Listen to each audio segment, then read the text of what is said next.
गणनायकाय गणदैवताय गणाध्यक्षाय धीमहि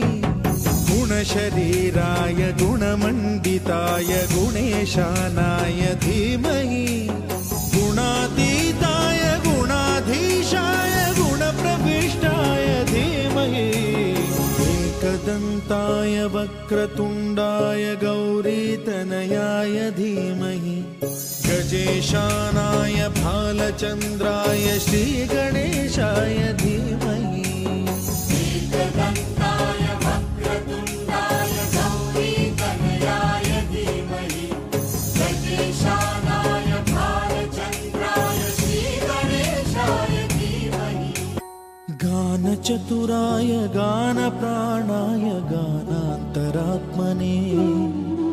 गानोत्सुकाय गानमत्ताय गानोत्सुकमनसे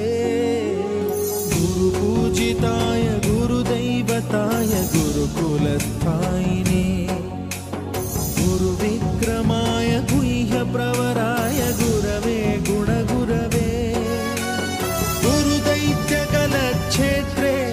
गुरुधर्मसदाराध्याय गुरुपुत्रपरित्रात्रे